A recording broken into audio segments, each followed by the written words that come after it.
So if you make a movie about a corporate doll, like by definition, even if you subvert certain tropes, it's still gonna be just to sell toys in the end. In the end, it's very affirmative towards the brand, you know. Well, that's how it's always been. Back then in the 80s, when Hasbro had the Transformers and the G.I. Joe cartoons, there was a 30-minute commercial that marketed the toys, and it worked. But now, it worked on me too.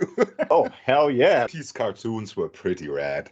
Oh, yeah. Yeah. Oh, yeah. Yeah, I mean, whether it's G.I. Joe, Transformers, Masters of the Universe, of course. And I always wanted them. I mean, I wanted to watch them so bad. Some friends of mine had like cassettes, you know, like audio cassettes, audio tapes. Yeah. I had those too. Yeah. Cartoons, and they sounded rad like hell, and I was so jealous. But I never. My parents saw one image of Skeletor and said, "Nope." Oh. Nope. Yeah. Jeff, there's one cartoon I want to know if you know that one. I love that one. Marshall Bravestar. Bravestar. Yeah, I've heard of that.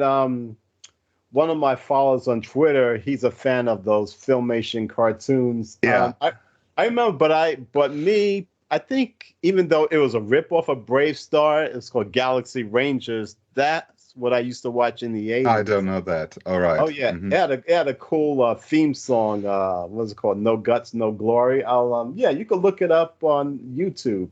Galaxy Rangers. And it was, done by Japanese animators, which, I'm a big fan of in general. But Bravestar, I couldn't really get into, but it had a huge cult following. So did m.a.s.k, which it's kind of like Transformers meet g.i.joe with these transforming vehicles. And it was produced by DIC, or as everyone calls it, Dick, for obvious reasons. But that was very popular in the 80s. Masters of the Universe, I always thought it had potential, but it just didn't have enough action when you compare it to other cartoons from that decade.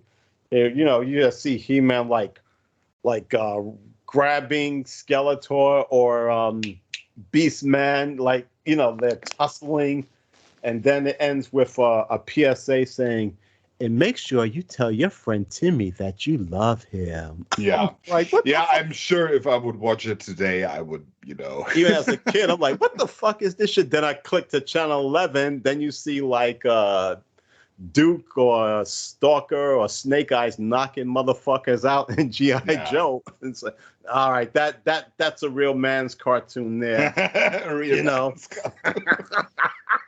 But Robotech, that was, well, come on, like, if you're into anime or no Japanese animation, it was very dark, nihilist. You see people getting killed. Yeah, it's a lot of stuff that I'm shocked that it actually made it to American syndicated networks. Right.